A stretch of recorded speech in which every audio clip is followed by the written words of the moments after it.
Acho que podemos ir começando já. O que acham? Pode ser então. Bom, então, pessoal, boa noite a todos, né? Boa noite especial ao professor Arthur, que é nosso convidado, é o professor Apio, né? Hoje nós teremos nossa aula, primeira aula sobre o tema escolhido pela votação numa enquete feita pelo Instagram da Lino, né? E o Parkinson foi a doença mais votada, né? E nós temos como convidado, né, como vocês podem ver, o professor Arthur Chu, que é médico neurologista e professor chefe do departamento de neurologia do Hospital de Clínicas.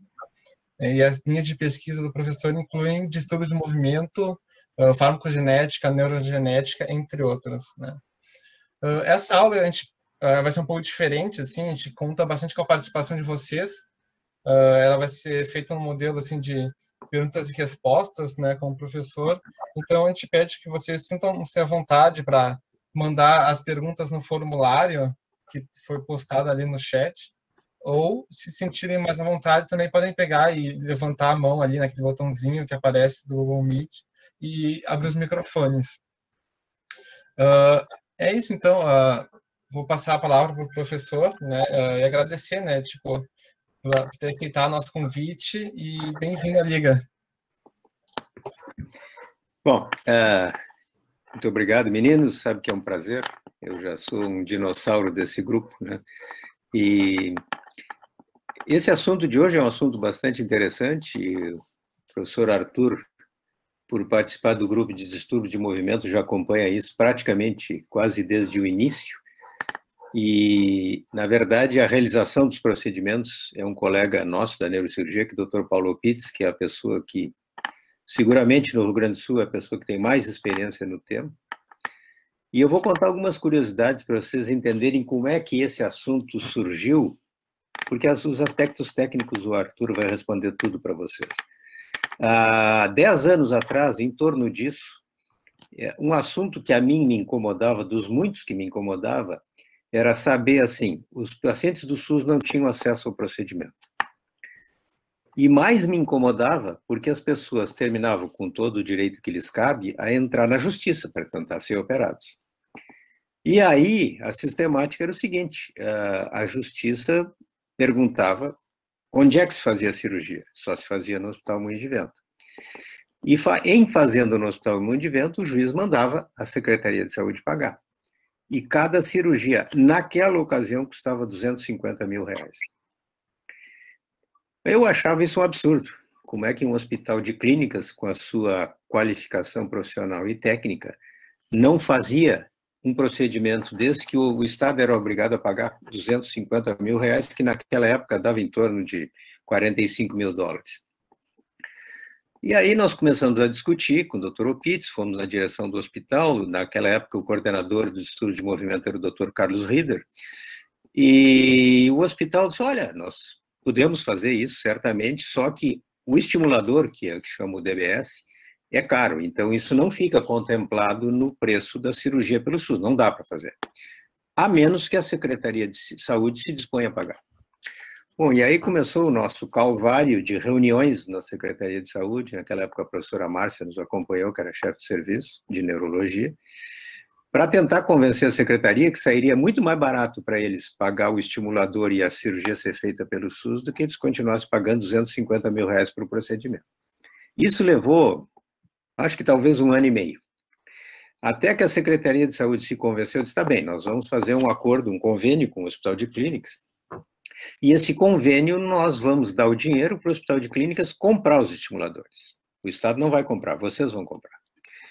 Bom, aí começou o segundo problema, porque, obviamente, as compras tinham que ser feitas sem imposto, que é direito do hospital, mas, mesmo assim, os representantes aqui das empresas cobravam uma fortuna. E aí eu disse, não, então nós vamos ter que tentar fazer diferente, vamos fazer uma licitação no hospital a preço FOB. Preço FOB, o que é isso? É que a empresa que ganhasse a licitação teria que vender o estimulador com o preço que é vendido nos Estados Unidos, não colocado aqui. E o hospital, então, decidiu assim e foi fazer a licitação. A empresa, só tinha 2 empresas no Brasil que faziam isso, que ganhou, O representante no Rio Grande do Sul da empresa achou que tinha ganho a galinha dos ovos de ouro. E se fez de louco e botou o preço que ele cobrava para o moinho de vento. E o hospital cancelou a licitação. Voltamos tudo a estaca zero. Aí eu tinha um congresso no Rio de Janeiro, de neurocirurgia, por acaso, e lá estavam os big bosses dessas duas empresas.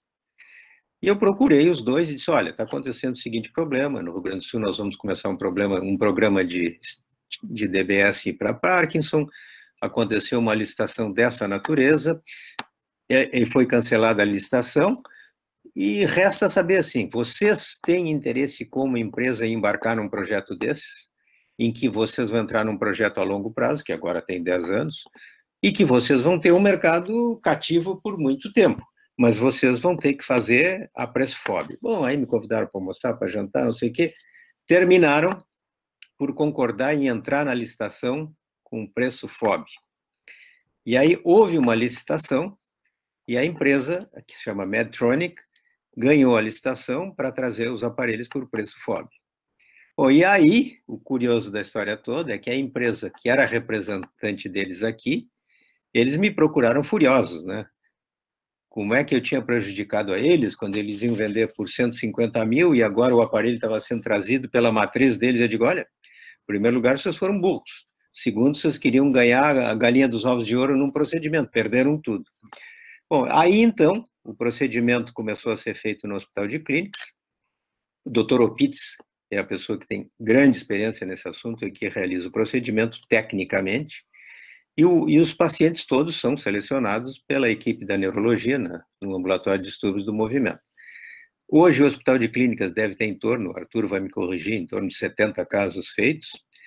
E o segredo, a única coisa que eu vou comentar sobre isso, e que ele vai falar muito melhor do que eu, é o seguinte: a cirurgia, o sucesso da cirurgia está na seleção do paciente.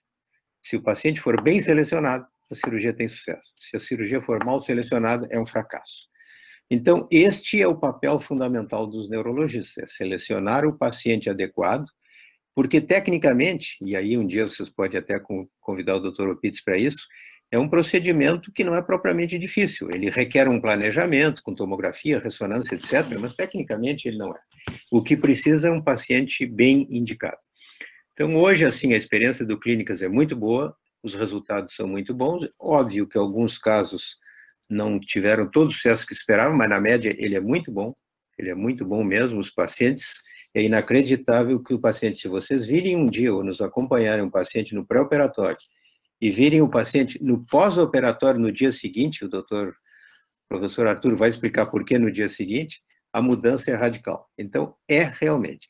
O problema único que a gente enfrenta é a demanda, primeiro, de gente que acha que todo paciente de Parkinson é candidato, e não é, a maioria não é, e segundo, é de que todo o estado do Rio Grande do Sul chega para nós, né? Então, a gente tem que atender esse número grande de pacientes, mas de qualquer maneira eu acho que está funcionando bem. Era isso que eu queria contar, esse aspecto histórico para vocês, e obviamente os colegas que faziam o procedimento também no moinho de vento sempre fizeram cara feia para mim por causa disso, mas aí é a vida, né? E eu vou deixar, então, o Arthur falar, porque ele conhece praticamente tudo dessa história, embora tenha começado um pouquinho depois, mas ele acompanha de perto tudo isso. O Dr. Rieder é uma pessoa que merece os nossos cumprimentos, foi o neurologista que comandava a equipe de distúrbios do movimento e depois se tornou professor lá no que eu chamo antigamente a fundação, hoje é outro nome, né? Mas, doutor Arthur, o senhor está com a palavra e muito obrigado para vocês, meninos. Obrigado, Liga, obrigado, Laura, obrigado, Pedro, professor Apio. É um prazer muito grande estar aqui falando de uma coisa que eu gosto tanto, né? Enfim, quando vocês me chamaram, ficou um tema bem aberto e amplo para eu falar, né? E eu achei interessante que foi o tema mais votado, né, do Instagram aí de vocês, a questão da doença de Parkinson, e acho que vocês vão fazer, inclusive, mais de um seminário sobre isso, não é? A princípio, sim. A princípio, sim. Certo. Então, eu seria o seminário inicial, né? Isso. Então, eu pensei em fazer uma coisa mais aberta, de vocês poderem fazer perguntas e eu responder algumas dúvidas.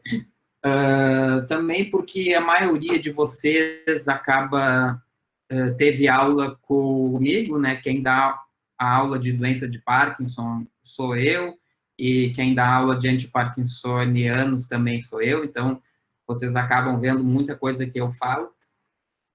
Então, a ideia seria fazer um pouco diferente disso e eu começar falando um pouco dos aspectos clínicos, né? A questão do DBS para Parkinson, né? É lá no final. Eu acho que eu não vou conseguir chegar a falar nisso, né? Na cirurgia do Parkinson. Porque até chegar à cirurgia do Parkinson tem uma história longa para a gente conversar, né?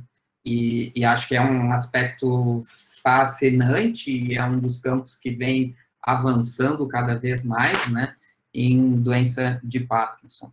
Eu vou começar, então, falando um pouquinho sobre a doença de Parkinson, e eu pensei em expandir também algumas questões que vocês falavam sobre parkinsonismos atípicos, né, que é uma coisa que eu usualmente não falo nas aulas de vocês. E aí eu vou focar em aspectos clínicos, evidentemente clínicos mais semiológicos, inclusive, e aí depois a gente deixa aberto, mas, por favor, quem quiser me interromper aí, o horário que vocês quiserem, fiquem à vontade, certo? Eu vou começar a compartilhar a minha tela aqui, e eu peguei essa foto, assim, só porque... Vocês estão vendo? Ainda não, professor. Agora estamos. Tá. O professor Apio falou que eu não estava presente há 10 anos atrás, né? Isso é uma prova de que eu estava presente há pelo menos desde 2004 no ambulatório de Parkinson. Aqui sou eu, o professor Rieder, que iniciou o grupo de distúrbios do movimento no Clínicas, né? Aqui são outros colegas neurologistas, alguns continuam entre nós também, e aqui sou eu. E a prova de que essa foto é velha, pessoal, não é que eu estava cabeludo, é que se vocês olharem o crachá de estudante da época, olha como ele era. Ele era todo amarelo. Hoje em dia o crachá de vocês é só uma tarja amarela, né? Então, eu comecei a acompanhar esse ambulatório em 2004, eu estava no segundo ano do curso. E aqui vocês veem até o telefone celular que a gente usava na época, né? Eu acho que alguns de vocês ainda era criança nessa época. O meu temor é que essa foto seja fake aí, mas em todo caso... e o crachá, né? Atentem ao crachá, isso que é uma coisa que deixa bem claro a idade. Então, eu comecei lá como acadêmico, interessado, xereta, querendo fazer pesquisa, e acabei ficando, e acabei fazendo pesquisa lá, o Rieder acabou me orientando mestrado, depois doutorado, e eu acabei ficando e estou lá até hoje, né? E quando a gente fala no grupo maior de distúrbios do movimento em neurologia, né, a gente está falando de uma sub-área da neuro que se foca naquelas doenças onde a gente vai ter disfunção dos núcleos da base, que são aquelas estruturas que, obviamente, vocês sabem, né? E que vão provocar movimentos anormais, né? E aí a gente classifica essas doenças em dois grandes grupos: os transtornos de movimento hipocinéticos e os transtornos de movimento hipercinéticos, né? A gente vai falar hoje predominantemente do diagnóstico diferencial dos transtornos de movimento hipocinéticos. O nome já diz, né? Hipo, do grego menos, cinético, movimento. Então, aquelas doenças onde a gente vai ter pouco movimento, onde a característica principal vai ser a bradicinesia. Já daqui a pouco eu vou falar o que raios é a bradicinesia. E a gente tem o outro lado, que a gente até eventualmente faz, inclusive, cirurgia para pacientes que têm transtornos hipercinéticos, né?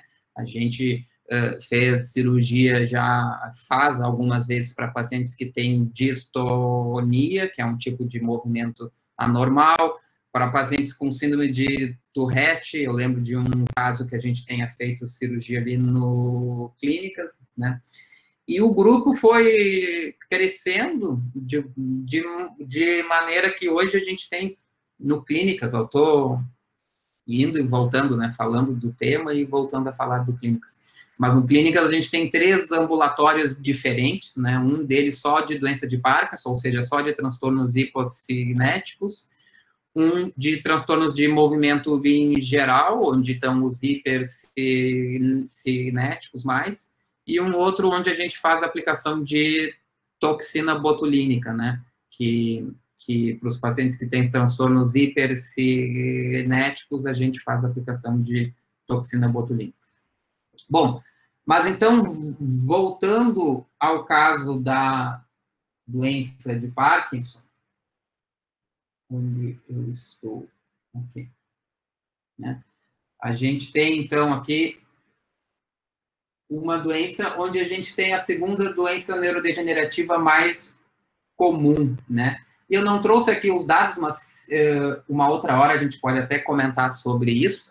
A gente observa em relação às doenças neurodegenerativas em geral, especialmente demência e doença de Alzheimer. Claro que a prevalência dessas doenças tem aumentado porque as populações no mundo estão envelhecendo, mas especialmente em países de alta renda, a incidência relativa de doença de Alzheimer, por exemplo, vem mostrando uma tendência de queda ao longo das décadas. Não se sabe muito bem por quê, talvez por um controle maior de fatores de risco cardiovasculares, que a gente sabe que, independentemente da doença vascular em si, os fatores de risco cardiovasculares são fatores de risco para doença de Alzheimer, mas na doença de Parkinson a gente não tem observado isso, a gente tem observado um incremento da frequência de doença de Parkinson, né? A prevalência, obviamente, na população acima de 65 anos, a gente vai observar em termos de 1 a 3%. A nossa hipótese é que no Brasil essa prevalência seja um pouco maior do que isso, né? Uma hipótese que eu tenho e que eu estudo é a questão da associação de doença de Parkinson com agrotóxicos, né? E é uma hipótese para que a nossa prevalência seja maior, e a gente está fazendo um estudo de base populacional agora, em parceria com o Dr. Rieder, na cidade de Veranópolis, onde a gente está fazendo um grande screening populacional lá, para ver determinar a prevalência de Parkinson. E a hipótese é que a gente possa ter uma prevalência um pouco aumentada, além desses 3%. A prevalência e a incidência aumentam com a idade, e a gente observa também casos em pacientes jovens, né? A gente tem Parkinson, inclusive em pessoas com menos de 21 anos, a gente pode ter, né? Que a gente chama de Parkinson juvenil, né? Essa doença, vou falar rapidamente dessas questões históricas, foi descrita pela primeira vez em 1817 por James Parkinson, só para não dizer que não farei de flores, né? Nesse artigo, publicado, então, em 1817, onde James Parkinson, que era um clínico, ele descreveu 6 pacientes que não eram pacientes dele, eram pessoas que ele observava na rua e que tinham achados clínicos parecidos, né? Tudo na observação. E o achado principal que ele observou foi que eles estavam mais lentos, mas observam como o nome que ele chamou na época, né? Shaking pulse, paralisia agitante. Se a gente for ler o trabalho dele, e vocês conseguem encontrar isso, vocês conseguem ler, ele descreve basicamente o que a gente entende hoje como doença de Parkinson, mas o único erro de James Parkinson foi chamar a bradicinesia de paralisia. E, de fato, ele não teve a possibilidade de examinar diretamente os pacientes. E os pacientes não têm paralisia. A força dos pacientes está preservada. Eles têm uma lentificação. Os movimentos estão lentificados, o que é diferente de uma paralisia. né? E aqui eu tenho o vídeo de uma bradicardia, né? Pode começar, grande rato. Desculpa interromper, mas é que não está passando os slides. Não? Não. Certo, tá bem. Não estão vendo? Ainda está na foto aquela que você mostrou. Na minha foto ainda. Com aquele cabelão lá. Vamos resolver isso, então.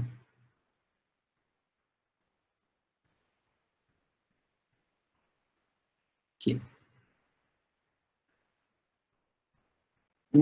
Um paciente com bradicinesia, então, né, pessoal, o principal achado é uma lentificação. Vocês observam o paciente, ele caminha mais... Eu estou falando enquanto está entrando, não entrou ainda, né? Está entrando. Ele entra no consultório de vocês caminhando mais lento, mexendo menos os braços, naquele movimento conjugado dos braços típico da marcha, que a gente não observa direito. Vocês estão vendo o vídeo?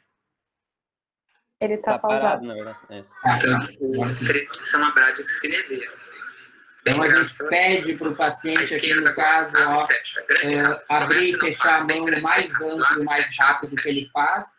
E ele faz, então, mais lento. E tem essas pausas no meio, né? Essas pausinhas são típicas de uma bradicinesia de um paciente com uma síndrome parkinsoniana, né? Um paciente com uma lesão piramidal ou com uma lesão cerebelar, ou mesmo um paciente idoso, pode apresentar um certo grau de bradicinesia. Mas o que diferencia essas outras bradcinesias de uma bradicinesia tipicamente parkinsoniana, então, são essas pausas muito discretas que eles fazem no meio, e uma diminuição da amplitude e uma diminuição da velocidade desse movimento anormal. Aqui a paciente quase que nem consegue abrir e fechar a mão, e aqui na mão, ó, vocês observam que ela abre e fecha e dá umas trancadas, né? Essas pausas são típicas de uma síndrome parkinsoniana. Então, estou dizendo aqui que a bradicinesia é o sintoma predominante, importantíssimo, né? Sem bradicinesia não tem doença de Parkinson. Aqui é um outro paciente também do nosso ambulatório, onde a gente observa, vamos ver aqui, deixa eu ver. Um paciente que a gente vai observar, ele está carregando ainda o vídeo, vamos ver se não vai travar tudo aqui, espero que não.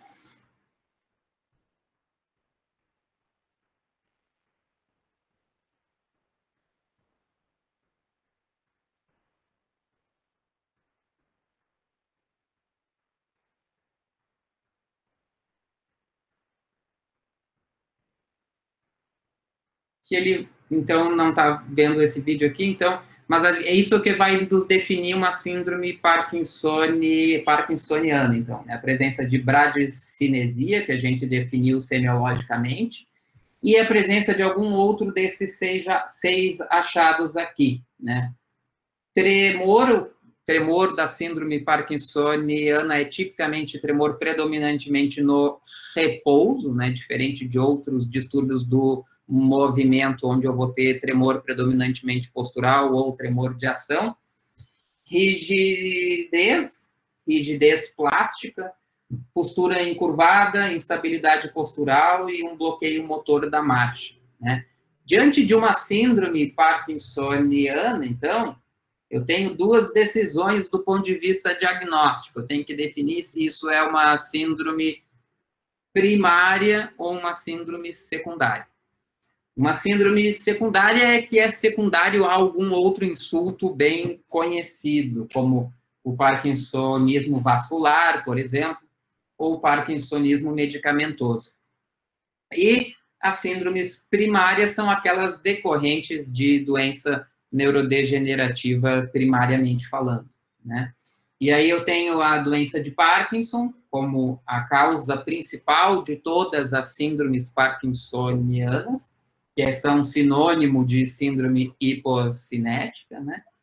E os parkinsonismos atípicos, que a gente classifica eles em 4 grandes grupos, e eu diria que essas doenças com nomes complicados aqui, é um grande medo que a gente tem quando a gente vai, por exemplo, indicar cirurgia de Parkinson, né?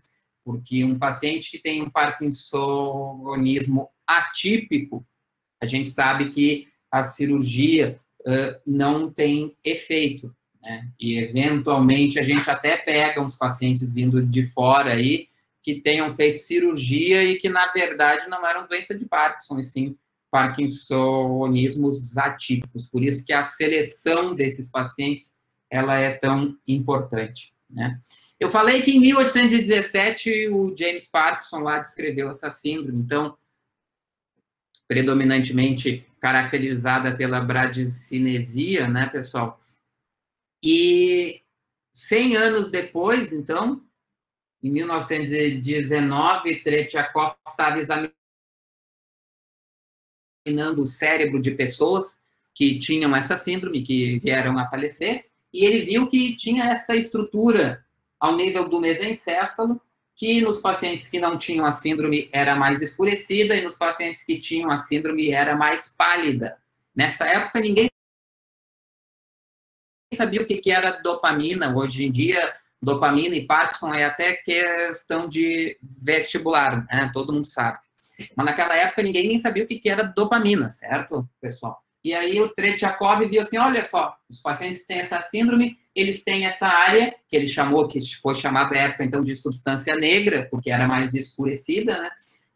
Viu que os pacientes tinham perda de células deste núcleo, né? E aqui, a substância negra está aqui, né? O mesencéfalo está aqui, a célula da substância negra está aqui, o seu axônio está trafegando no trato nigroestriatal e liberando dopamina nessa estrutura que a gente chama de estriato. E se a gente for pegar o mesencéfalo desses pacientes, e aqui uma coloração de hematoxilina e eosina, a gente observa que em quem não tem a doença, a gente tem bastante células, a gente tem bastante neurônios, e em quem tem doença de Parkinson, a gente tem menos células, menos neurônios, né? Então, tem uma perda de células nessa área, nos pacientes que têm doença de Parkinson.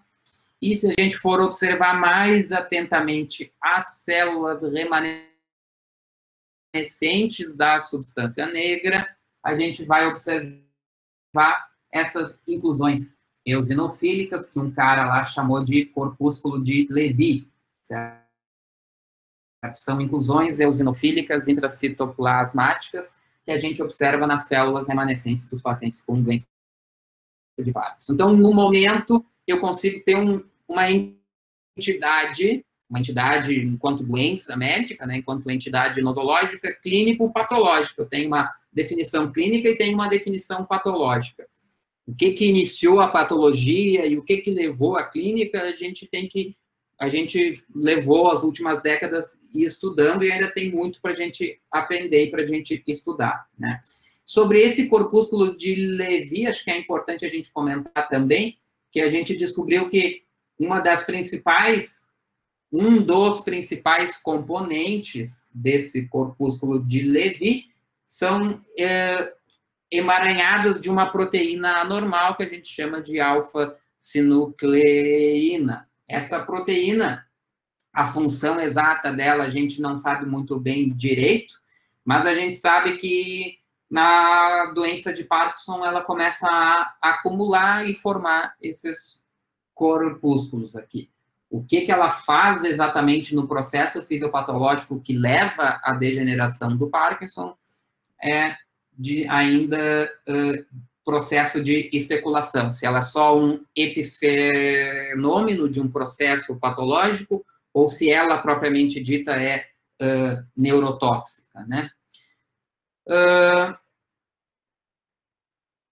O que eu tenho para falar aqui mais? Então, a gente tem, do ponto de vista de diagnóstico de Parkinson, o diagnóstico definitivo a gente só vai dar quando o paciente falece, a gente examina o cérebro e encontra aqueles achados patológicos. Mas a gente tem uma série de critérios clínicos que nos ajudam a fazer o diagnóstico de Parkinson em vida, né? E a gente tem o primeiro passo aqui, eu trago para vocês os critérios diagnósticos de Parkinson, tem 3 grandes passos. O primeiro passo a gente já deu, que é definir uma síndrome parkinsoniana, né? Então, é o paciente que tem bradicinesia, mais uma dessas coisas, ou rigidez muscular, ou tremor de repouso, ou instabilidade postural. Definindo isso, eu vou para o meu segundo passo, que é uma lista de critérios de exclusão, certo? Exclusão, tudo que é atípico no Parkinson, né? E aí a gente vai ter uma lista grande de coisas que a gente tem que excluir nesse paciente. E o terceiro passo são os critérios de suporte, que a gente chama, aqueles critérios que nos suportam o diagnóstico de Parkinson. Que aí o paciente tem que ter 3 ou mais, né? Início unilateral, o tremor de repouso presente, uma desordem progressiva, uma assimetria persistente, né? Uma das coisas que diferencia a doença de Parkinson típica dos parkinsonismos atípicos é que na doença de Parkinson tem uma assimetria. E essa assimetria, ela se mantém ao longo da evolução. Uma das coisas mais importantes é uma excelente resposta à levodopa, de maneira que a gente praticamente usa a resposta à levodopa quase como um teste terapêutico, né? A gente tem um paciente que eu tenho uma suspeita grande de doença de Parkinson, eu dou um teste terapêutico com levodopa. Se responder a levodopa, a gente diz que é doença de Parkinson, né? Porque a gente até pode comentar depois, mas dificilmente um parkinsonismo atípico responde à levodopa, né? As coreias, um fenômeno que eu particularmente gosto muito, né? A coreia induzida pela levodopa é um efeito adverso que da levodopa que a gente, em geral, só vai ver na doença de Parkinson, é muito raro a gente ver em outras formas de parkinsonismos, né? Essa resposta à levodopa sustentada e um curso clínico de 10 anos ou mais, né? Então, a doença de Parkinson é uma doença que tem um curso arrastado, longo, diferente dos parkinsonismos atípicos. Tá? E sempre que eu faço essa introdução sobre doença de Parkinson, é importante a gente lembrar, né, pessoal, os sintomas motores do Parkinson é uma pontinha do iceberg só, né? E a degeneração do mesencéfalo da substância negra é uma pontinha do iceberg só. Os pacientes, eles têm uma doença difusa, que é o estudo do Braque, de 2003, que ele mostrou que a fisiopatologia do Parkinson, né, a gente começa com degeneração no bulbo e no bulbo olfatório, e isso vai se disseminando até englobar todo o encéfalo. Então, a gente tem uma doença multissistêmica, né, onde o paciente vai ter perda de olfato, constipação, depressão, distúrbios do sono, impotência, alteração de regulação de pressão arterial pela questão da desautonomia, alteração de cognição, manifestações neuropsiquiátricas e até mesmo alterações dermatológicas. O paciente com Parkinson tem mais dermatite seborreica, né? Então, a gente observa que os sintomas motores do Parkinson, que a gente é muito focado, é só uma pontinha do iceberg, né? E que eles têm uma série de outros transtornos que a gente não consegue tratar. E isso explica, inclusive, por que a cirurgia do Parkinson, às vezes, não tem os resultados que a gente gostaria tanto. Porque a cirurgia do Parkinson, a gente pode ver depois, ela funciona bem no paciente que responde à levodopa, ou seja, que é doença de Parkinson, que responde bem à levodopa e que não tem muito sintoma não motor, entende? Então, paciente que tem alteração de cognição, desautonomia grave, que tem alteração de marcha grave, esse não é um candidato bom, porque a gente vai fazer a cirurgia do Parkinson, a gente vai melhorar esses sintomas motores responsivos à levodopa, mas ele vai ficar com uma série de outros problemas, né, que atrapalham ele mais do que os sintomas motores propriamente ditos. Então, o paciente vai fazer um procedimento cirúrgico, por exemplo, na expectativa de melhorar a sua vida, sendo que os sintomas motores não são a fonte maior da incapacidade daquele paciente, né? Então, assim, eu falei 28 minutos, eu acho, né? Um pouquinho menos, talvez. Eu posso seguir falando sobre parkinsonismos atípicos. A gente pode fazer uma pausa para ver se tem alguma pergunta, vocês queiram falar alguma coisa, e depois a gente pode seguir com os parkinsonismos atípicos ou seguir com o tratamento medicamentoso ou tratamento cirúrgico, conforme for o interesse de vocês. Tem umas perguntas aqui que foi mandada pelo formulário e se alguém quiser também pode levantar a mão ali, não sei o que vocês preferem, sim. Mas eu posso ler umas perguntas aqui, professor, sobre Parkinson. Por favor. Tá bem. Primeiro, umas coisas mais gerais, assim, né? Por exemplo, né, uma pergunta aqui, qual a influência da genética no Parkinson? Todo Parkinson tem uma base genética? Como que funciona? Vocês estão vendo esse slide aqui? Sim. Esse slide serviria para qualquer doença crônica do paciente adulto, né? Serviria para hipertensão, cardiopatia isquêmica, o que vocês quiserem, ele serve, tá? Então, as doenças degenerativas, crônicas do paciente adulto, né? Diferentemente das doenças infecciosas, uma doença infecciosa tem uma fisiopatologia linear, né? Para eu ter COVID, eu preciso estar infectado pelo SARS-CoV-2.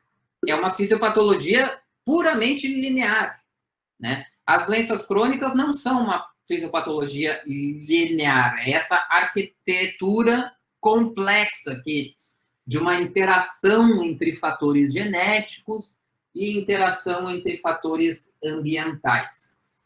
E essa interação que vai fazer com que a pessoa tenha maior ou menor risco de ter determinada doença, e no Parkinson não vai ser diferente, certo? No Parkinson, a gente tem, pessoal, então, essa questão genética, qual o componente genético do Parkinson? Cerca de 10% dos casos, em torno de 10% dos casos, às vezes um pouco mais, um pouco menos, a gente vai ter um parkinsonismo familiar.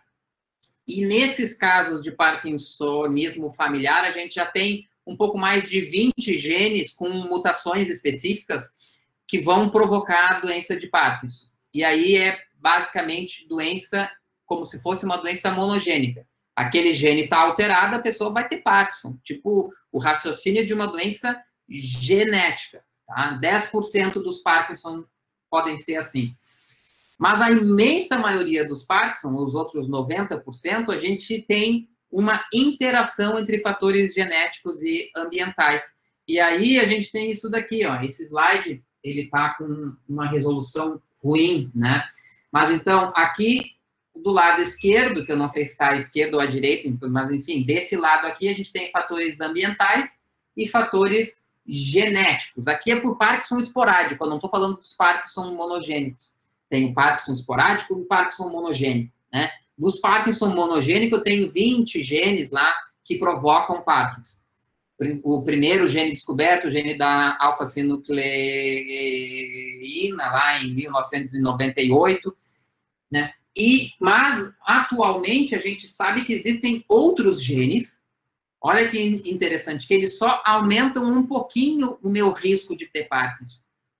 Então, o Arthur pode ter herdado vários genes diferentes, e eu herdei vários genes diferentes do meu pai e da minha mãe, e quando eles foram me gerar, né, no espermatozoide do meu pai e nos óvulos da minha mãe, quando eles foram fazer os crossing over lá, para fecundar e fazer o Arthur, essa mistura de genes que eles me passaram, alguns deles me aumentam o risco e outros me diminuem o risco.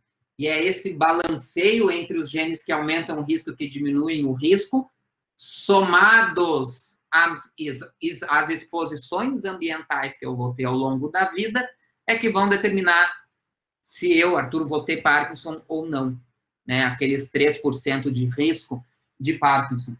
E eu gostaria de salientar, só para terminar a questão genética, se vocês deixarem, eu fico seguindo no fio e não paro de falar. O gene do GBA, né, que é o gene da glicocerebrosidase, que em homozigose, quando a gente tem mutação desse gene, a gente tem a doença de Gaucher, que é uma doença de depósito lisossômico, uma doença rara, que a genética lida. Quando a gente tem alteração nesse gene em heterozigose, a gente não vai ter Gaucher, mas a gente aumenta em torno de até 5 vezes o risco de ter Parkinson. É um dos principais genes de risco de Parkinson, né? Tem um outro gene de risco de Parkinson, que é o LERC, né? E a gente tem ensaios clínicos de fase 3 com fármacos justamente que modulam rotas governadas por esses genes aí, pelo LERC2 e pelo GBA, tá? E os fatores ambientais também, né? Que a gente pode falar depois. Nós vamos ver o que as perguntas falaram. Tem uma pergunta que vai bem nesse sentido da parte ambiental, assim, né? Que a pergunta, na verdade, é assim, né? Pode-se prevenir o Parkinson? Daí, justamente, acho que fala sobre essa interação, assim, né? De fatores ambientais que são modificáveis, né? Eu sempre gosto de usar um exemplo muito legal para ilustrar a interação genética-ambiente. Fizeram estudo de prevalência em uma população de nigerianos que moram na África. É uma prevalência, eu não vou saber de qual é o número, mas é uma prevalência X, tá? Digamos assim. Viram a prevalência dos nigerianos, a primeira geração de nigeriano que emigrou para os Estados Unidos. A prevalência foi 2x. E compararam com a prevalência dos descendentes de europeus que moram nos Estados Unidos. A prevalência é 3x. Então, vocês vejam, Nigéria é um país onde eu tenho uma agricultura mais rudimentar, com menos industrialização. Os Estados Unidos, uma agricultura mais moderna e com bastante industrialização. E eu tenho um fator genético dos africanos terem um menor risco, né? Com o fator ambiental. Isso ilustra muito bem. E o que a gente sabe, né? O que eu posso fazer para evitar Parkinson?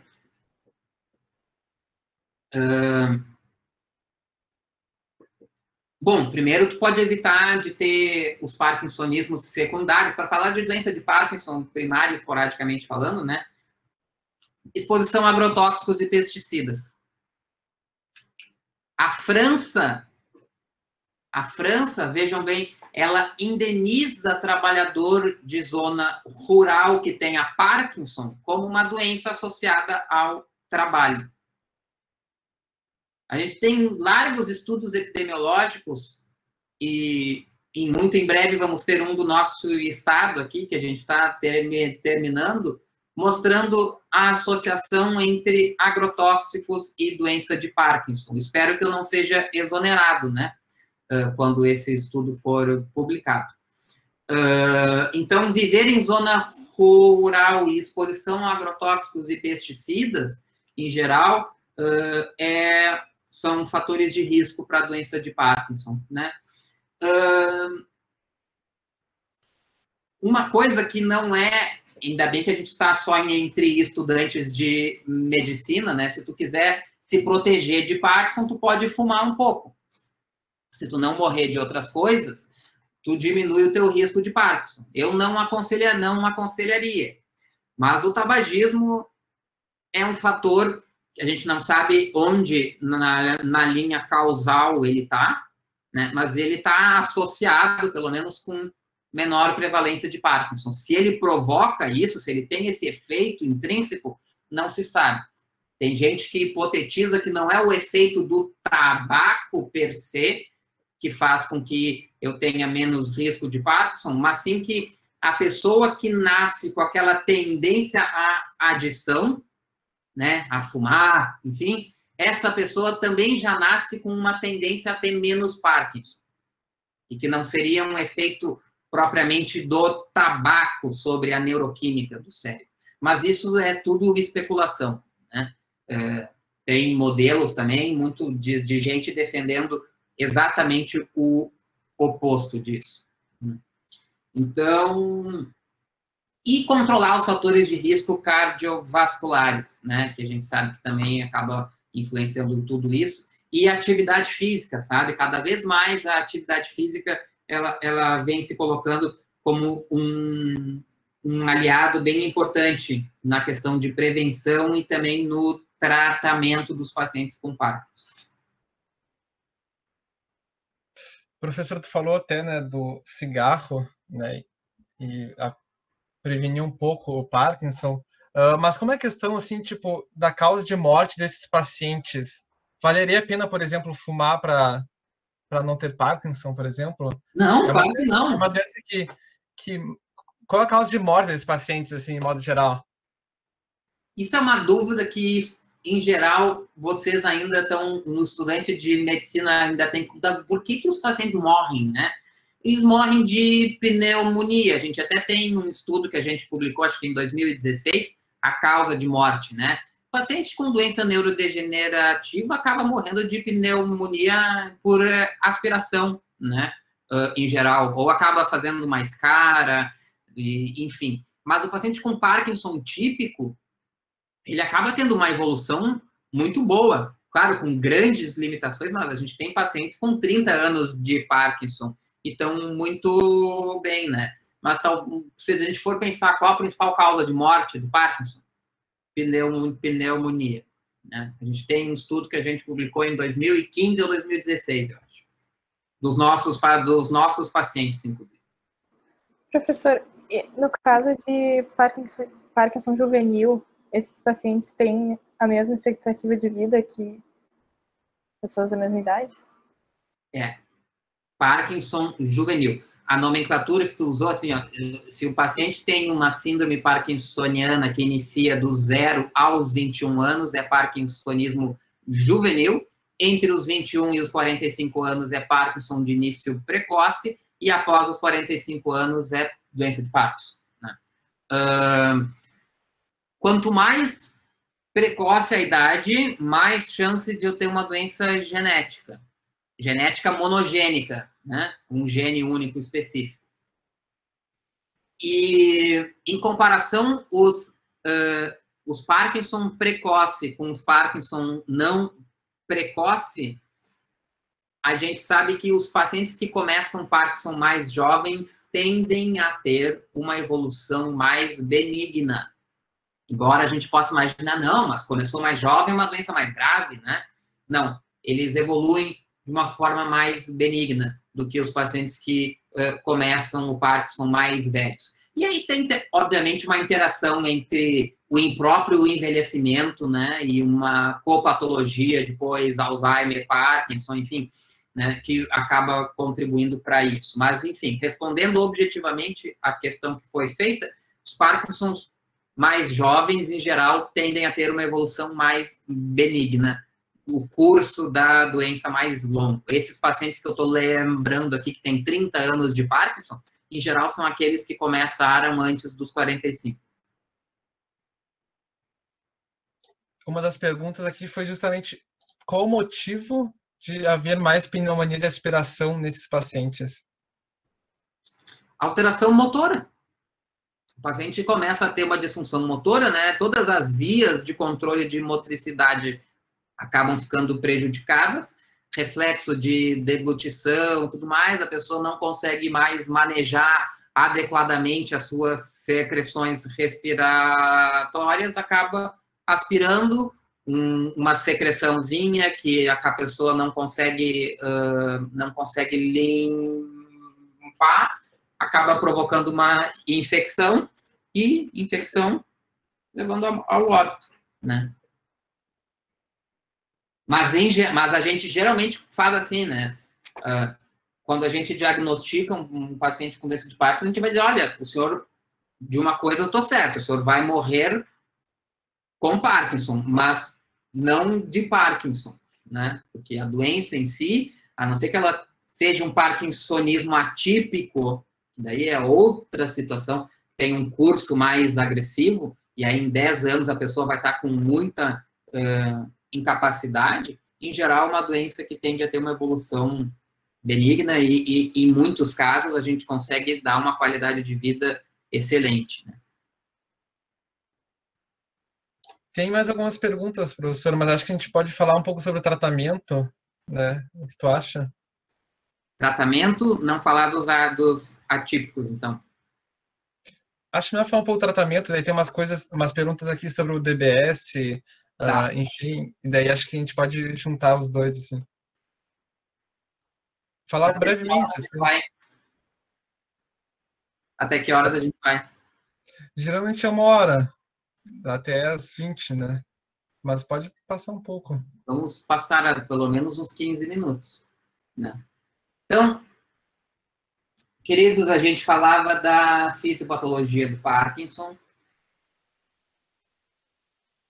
né? E aí a gente pode passar para o tratamento e aí vocês vão cansar desse, como eu falei, né? O tratamento do Parkinson, ele é multifatorial, né? Um tratamento individualizado, multifatorial, que envolve, em alguns casos, cirurgia, atividade física, atenção para aspectos de saúde mental, medicamentos, fisioterapia, fonoaudiologia e suporte familiar, né? Do ponto de vista de tratamento medicamentoso da doença de Parkinson, eu queria que vocês observassem que todo mundo já teve neurofisiologia, ou pelo menos sinapse, alguma coisa já estudou, né? Olha para esse cérebrozinho aqui. Aqui eu tenho a substância negra, né? A célula que está no mesencéfalo, o axônio negro estriatal, cuspindo dopamina no estriado aqui, né? Se eu degenero e perco estas células, eu tenho menos dopamina chegando no estriado, certo? E aí eu vou magnificar essa sinapse negro estriatal, vou aumentar, e esse círculo aqui, eu estou magnificando a sinapse negro estriatal, tá? E aqui eu tenho esse desenho verde aqui, o que seria a célula da substância negra, né? A célula que está degenerando, são os remanescentes dessa célula, e o neurônio espinhoso médio. Enfim, é um aspecto, um nome, né? Que é o neurônio que vai receber a dopamina que vem da célula da substância negra. Então, as formas de tratamento medicamentoso, o principal deles é o uso de levodopa. Levodopa é um precursor de dopamina. Dopamina é uma catecolamina, né? E da onde vêm as catecolaminas? As catecolaminas vêm do aminoácido tirosina, que daí vai sofrer ação da enzima tirosina hidroxilase, que vai formar a dopa. E aí tem uma outra enzima chamada dopa decarboxilase, que vai pegar essa dopa e transformar em dopamina. E se eu tenho um neurônio dopaminérgico, eu paro por aqui e faço a minha neurotransmissão dopaminérgica. Se por acaso é um neurônio noradrenérgico, eu pego essa dopamina e ainda transformo ela em noradrenalina, através da ação da D-beta-hidroxilase, certo? Mas eu estou falando de dopamina, parei aqui, parei ali. E então, o que a gente faz na prática é administrar levodopa. Levodopa, se vocês ficaram prestando atenção no que eu falei nos intermediários dessa reação química, é o que está entre a tirosina e a dopamina, é a dopa, né? E aí, a dopa é um composto quirálico, né? Aquelas coisas de química orgânica, lembra da mão, do reflexo, enfim, eu não sei direito isso, só papagaieio essas coisas. Mas a gente tem o composto levógeno e o destrógeno, né? A levodopa é o levógeno só. E a levodopa é precursor de dopamina. Então, a gente administra levodopa para a pessoa e essa levodopa vai circular pelo corpo da pessoa, vai cruzar a barreira hematoencefálica e nas células remanescentes da substância negra a levodopa vai entrar e ali vai sofrer ação da enzima dopa-decarboxilase, sendo transformada em dopamina, tentando restaurar mais ou menos o que seria a estimulação dopaminérgica usual. Esse é o carro-chefe do tratamento do Parkinson até os dias de hoje, né? Isso rendeu o prêmio Nobel ao Arvid Carlsson, que é esse farmacologista sueco, que pela primeira vez imaginou que a levodopa pudesse melhorar o Parkinson. Rendeu o Nobel também ao William Knowles, que foi um químico que fez a reação de síntese quiral da molécula essa. E aí a gente tem outros dois clínicos importantes aqui, o Potzias, né, que acabaram fazendo o uso clínico da levodopa. E aí aqui, esse é um vídeo que todo mundo vê nas minhas aulas várias vezes, é um vídeo histórico da Movement Disorders, só para a gente... Eu posso mostrar um vídeo de cirurgia depois. Mas a cirurgia é um passo além, né? The patient is a 52-year-old female with a 26-year history of post-encephalitic Parkinson. Aqui a gente tem um paciente com Parkinson, então, olha como ela tem uma hipomímica na face, ela pisca menos os olhos, olha a postura dela em semiflexão de tronco, semiflexão de braços, semiflexão de pernas, uma postura tipicamente parkinsoniana, certo? Ela está executando esses movimentos de braço, ele falou para ela fazer rápido, ela não consegue fazer rápido. Ela até começa mais rápido, mas vai lentificando. Ela não consegue fazer o movimento de pinça, ela está toda bradicinética, né?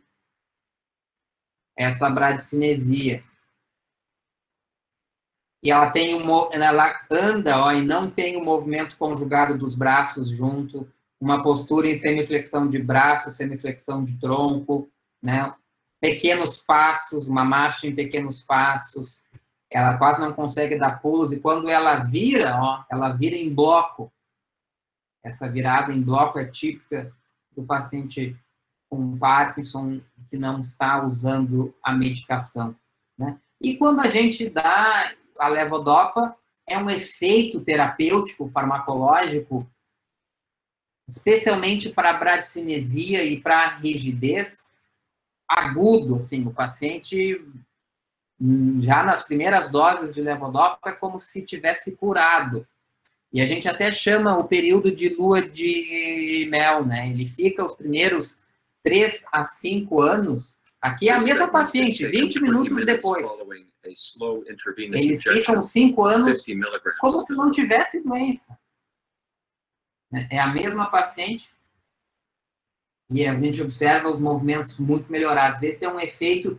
que poucas coisas em medicina têm um efeito tão contundente, uma magnitude de efeito tão grande, né?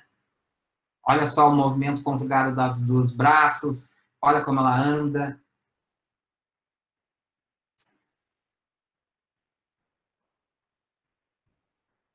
Dá passinhos. A bradicinesia melhorou enormemente, que é um dos sintomas que melhora bastante.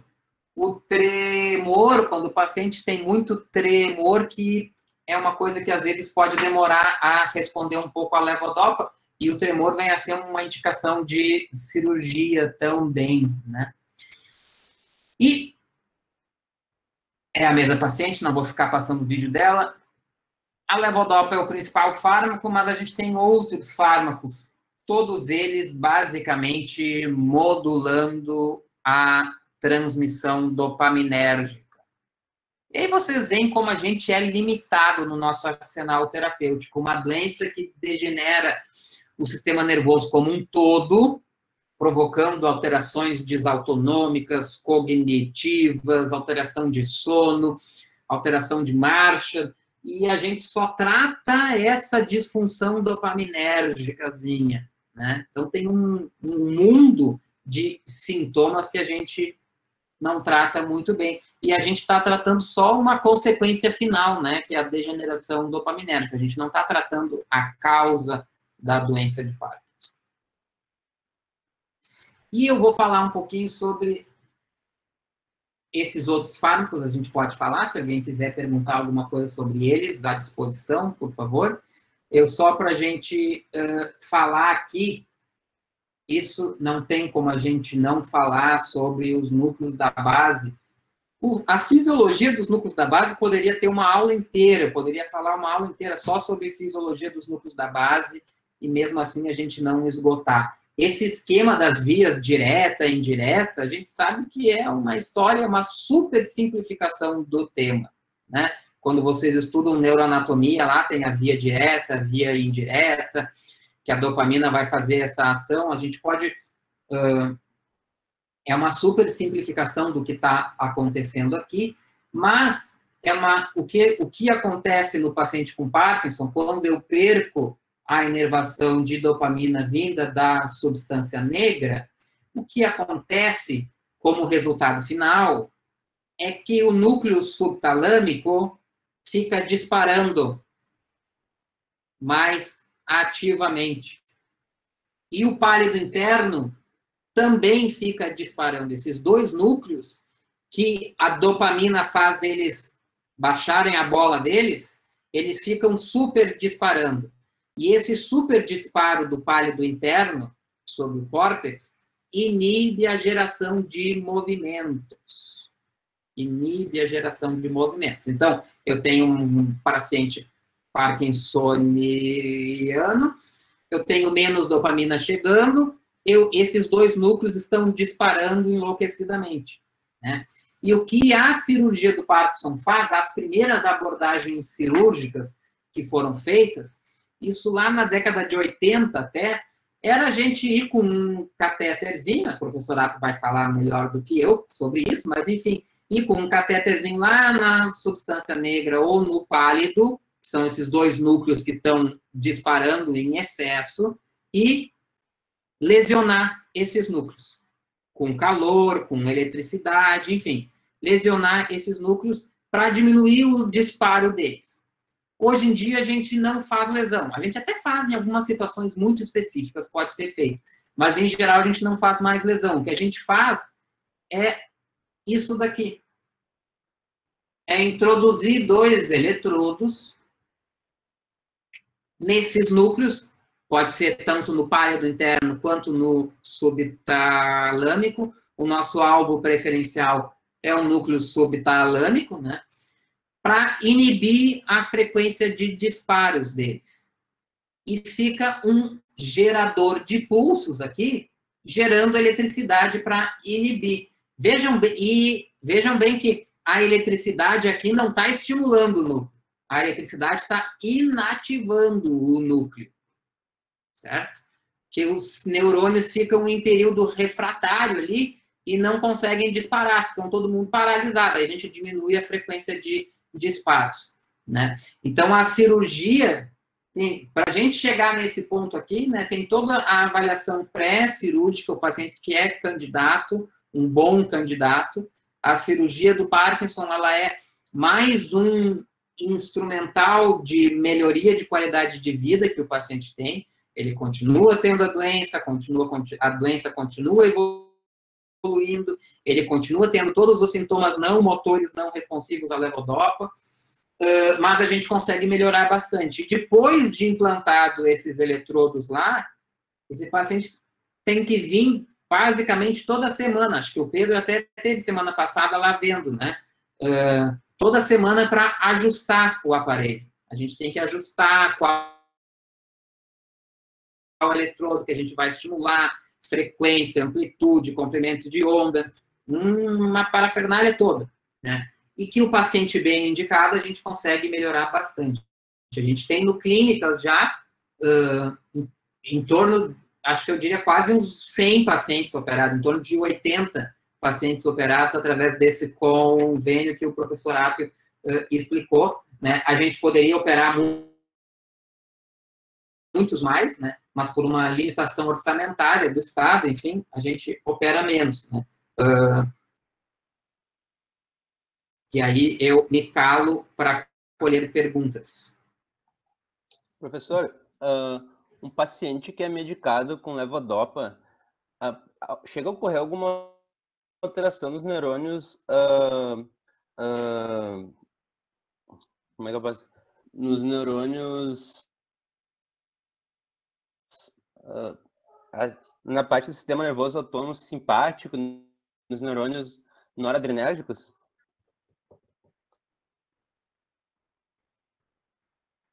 A dopamina liberada no sistema nervoso periférico, ela acaba provocando hipotensão, né? E provocando vômitos, êmese, né? Por isso que a gente usa os antieméticos.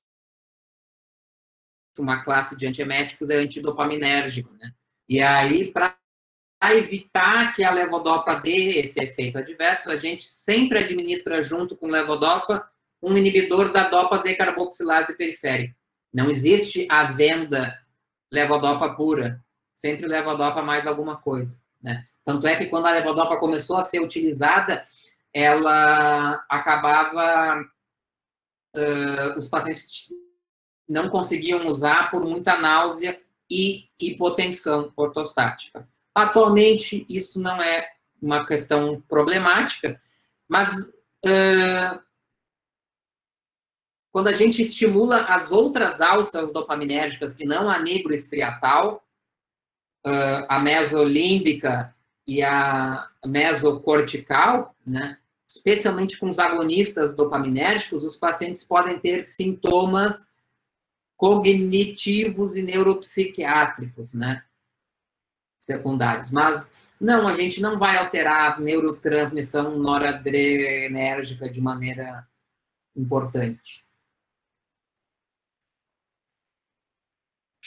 Tem uma pergunta aqui, que a gente pode até juntar com outra, assim, né? Quais são os critérios para a indicação da cirurgia, né, a colocação do DBS? E tem uma outra, né, nesse sentido também, em quais sintomas que esse tratamento vai agir? DBS. Em primeiro lugar, é paciente com doença de Parkinson típica, o que pressupõe eu ter certeza que não é um Parkinson atípico. E o melhor candidato é aquele que responde bem a levodopa. Aliás, o candidato é aquele que responde a levodopa. Se vocês viram que faz parte do critério diagnóstico, inclusive, o paciente responder bem a levodopa. Quando o paciente não responde bem a levodopa, eu tenho que colocar pé atrás e imaginar que não seja doença de Parkinson. Eu falei que nos primeiros 5 anos o paciente vive uma lua de mel. Depois de 5 anos, pela doença avançar e por outras alterações plásticas que acontecem ali, o paciente pode ter discinesia, que é um efeito adverso da levodopa. O paciente tem uma coreia, né? Ele não consegue parar quieto, e isso pode atrapalhar a vida do paciente. Tem complicações induzidas pela terapia com levodopa. Mas o paciente com Parkinson, ele vai usar a levodopa cedo ou tarde, e ele não vai deixar nunca de usar levodopa. É quase como se fosse um paciente diabético tipo 1, viver sem insulina, né?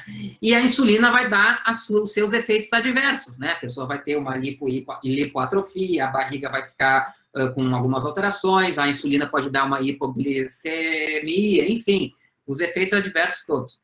A levodopa também tem os seus efeitos adversos, né? E um deles é a discinesia, o outro são as flutuações motoras, o paciente fica bem e fica mal muito rápido, e o paciente com Parkinson, que responde bem a levodopa, mas que a gente está dando um monte de remédio para tentar deixar ele o máximo período do tempo bem, mas ele fica pouco tempo do dia dele bom, é o bom candidato para fazer cirurgia de DBS. O que o DBS faz? O DBS não vai dar ganho além do que a levodopa dá para a pessoa. Então, assim, esse paciente aqui, ó, pessoal, ele toma levodopa e não responde. Vamos colocar DBS nele? Não, não vamos, porque não vai adiantar, não vai funcionar, certo? O DBS não vai dar ganho além do que a levodopa dá. O que o DBS faz é aumentar o período do dia onde o paciente fica no seu melhor período, no seu melhor tempo com a levodopa. Essa é a indicação clássica. E tem uma outra indicação ainda, que são nos pacientes que têm tremor refratário. É uma indicação menor, mas que a gente usa também. O paciente com doença de Parkinson, novamente, e que tem um tremor muito exuberante e que é refratário, certo? Esse paciente, o DBS pode melhorar. E o DBS melhora tudo aquilo que a levodopa melhora. Basicamente, a bradicinesia e a rigidez, certo? E a Natália perguntou se afeta a fala. Sim, o DBS pode, inclusive, piorar a fala. Por isso, um paciente que tem uma alteração de fala muito grave, a gente tem que tomar cuidado. E uma outra coisa que o DBS pode piorar é a marcha. Então, um paciente que tem alteração de marcha, muita instabilidade postural, o DBS pode não ser uma boa escolha. Tem gente estudando outros alvos, que não o subtalâmico e o pálido, para melhorar especificamente a marcha, como o núcleo pedúnculo pontino, mas ainda em protocolo de pesquisa, certo? Os alvos clássicos de DBS para Parkinson, eles podem piorar a marcha. Então, vocês veem que tem uma avaliação clínica minuciosa do paciente para a gente determinar, né, quem é um bom candidato e quem não é um bom candidato. Bom, professor, a gente vai para a última pergunta aqui, até para não estender muito após as 20 horas, né, e é sobre o tratamento com a levodopa, né, e a pergunta é assim: atrasar ou não o início do tratamento com a levodopa? Já ouvi profissionais falando as duas coisas e não sei se há evidência suficiente de que não seja necessário atrasar.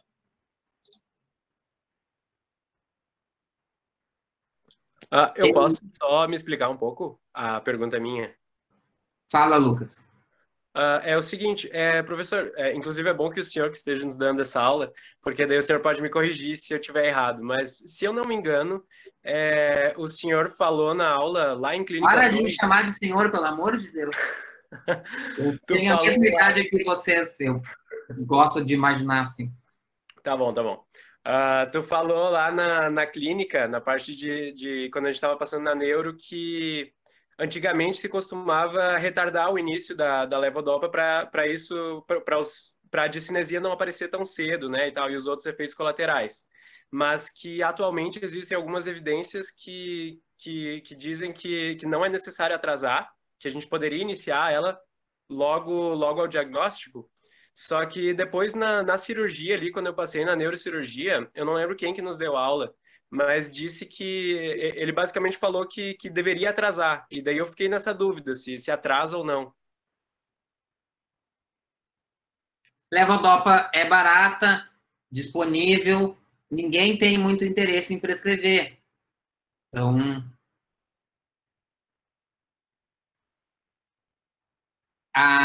o mais moderno, o mais hype, a pessoa que maneja Parkinson, o mais hype que tem é a pessoa não querer atrasar muito a levodopa. Claro que a gente atrasa a levodopa, porque enquanto o paciente... Tudo é uma questão de funcionalidade, certo? Se o paciente está no seu ótimo, está bem e não está sentindo tanto impacto com agonista dopaminérgico só, eu mantenho assim, especialmente num paciente mais jovem, tá? Mas um paciente mais jovem que está ainda trabalhando, por exemplo, e a gente está com dose máxima de agonista e ele permanece com algum grau de desconforto, não tem por que a gente atrasar o início de levodopa, imaginando que a pessoa vai poupar tempo de discinesia. O que os estudos mostraram é, enquanto a pessoa fica sem levodopa, ela acaba tendo menos discinesia. Mas esse período que ela fica sem, ela não está acumulando uma poupançazinha para depois ficar mais tempo com levodopa sem discinesia, entende? Ela vai precisar, não sei se vocês estão entendendo, ela vai precisar de levodopa cedo ou tarde. E se ela for fazer discinesia, ela vai fazer, independente, aquele período, ela não vai ter poupado tempo. Digamos assim, se eu faria discinesia com 5 anos de doença, tá? E eu tomei 3 anos de agonista, eu não vou fazer com 8 anos de doença, eu vou fazer com 5. A única coisa que vai acontecer é que enquanto eu estiver em monoterapia com um agonista, eu vou ter menos benefício. O correto atualmente, neurocirurgião sabe colocar o arame lá dentro. É isso que ele sabe fazer. O resto eles não sabem. Tá? Então, a ideia de se atrasar ao máximo o levodopa é proscrita. Tá certo eu dizer, então, que o início desses efeitos colaterais, da discinesia principalmente, não importa tanto o tempo de tratamento com levodopa, importa mais o tempo de doença. Exato. Tanto é que tem gente que começa a levodopa e na primeira tomada já faz discinesia. É raro, mas tem. Professor, e Obrigado. no caso dos agonistas dopaminérgicos, que tem, pelo menos, dizia no artigo, né, que tem o componente tão importante do efeito adverso de distúrbios de controle de impulso, dizia até 40% dos pacientes, e que aí, tipo, se tu tenta tirar em uma fração dos pacientes, pode ter tanta tipo, abstinência que tu não consegue tirar, tu precisa manter o paciente no agonista mesmo com distúrbio de controle de impulso, porque tirar é pior. Eu fiquei na dúvida, assim, tipo, na prática, quanto que se usa esses medicamentos que o senhor falou agora, os agonistas? Tem que ficar muito de olho nisso. Quando o pranipexol foi o primeiro, não foi o primeiro agonista, mas dos agonistas, bom, enfim, um dos primeiros agonistas, não vou entrar nos detalhes dos ergolínicos e não ergolínicos. Enfim, o pranipexol, que é o agonista mais usado hoje em dia, quando ele foi lançado nos Estados Unidos, a empresa recebeu uma enxurrada de processo porque os pacientes estavam perdendo tudo que tinham em bingo, cassino e tudo mais, né?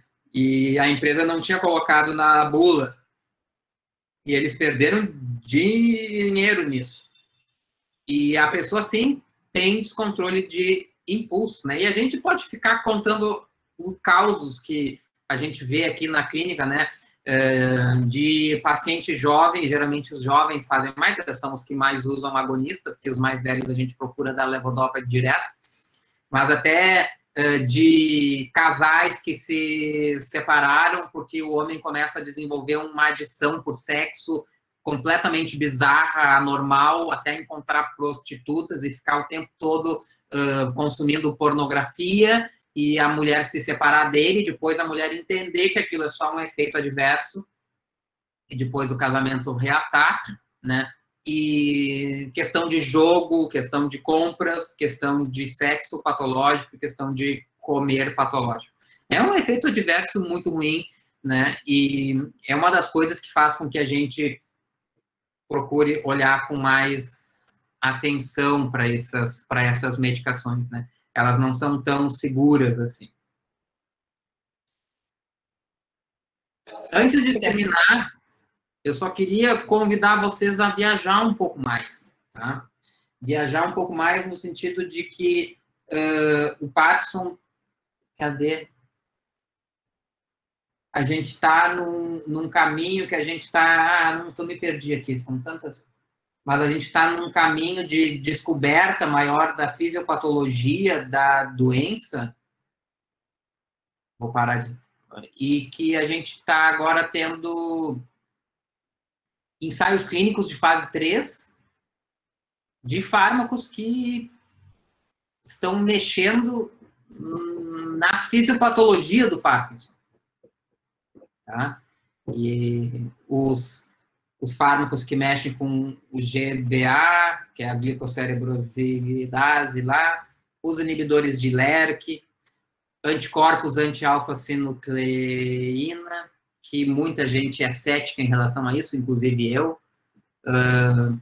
E, enfim, tem toda uma geração de potenciais novos fármacos e novas terapias aí, que vai mudar certamente o cenário nos próximos anos. Mas o que vai mudar mesmo o cenário nos próximos anos é o seguinte: atualmente a gente acha que a doença de Parkinson é uma coisa única. A doença de Parkinson não é uma coisa única. O que a gente hoje chama e classifica como doença de Parkinson, daqui a 10, 20 anos, vão ser umas 30 doenças diferentes. A gente só não chama elas de doenças diferentes porque a gente não sabe, né? Quando a gente encontrar biomarcadores específicos para cada um dos subtipos de doença de Parkinson, a gente vai ver que são doenças diferentes. E aí a gente vai testar fármacos específicos para cada um desses, hoje, subtipos de Parkinson e, eventualmente, novas doenças, né? Em neurologia aconteceu isso com as ataxias espinocerebelares. Na década de 80, por exemplo, existia uma grande doença chamada ataxia espinocerebelar em neurologia. Hoje em dia a gente descobriu mais de 30 genes diferentes e a gente chama de doenças diferentes. A doença de Machado-Joseph, SCA1, SCA2, SCA3, são várias doenças diferentes. E o Parkinson vai ser isso, né? Pelo menos a minha visão. Que hoje o que a gente enxerga como uma doença única, na realidade são várias doenças diferentes.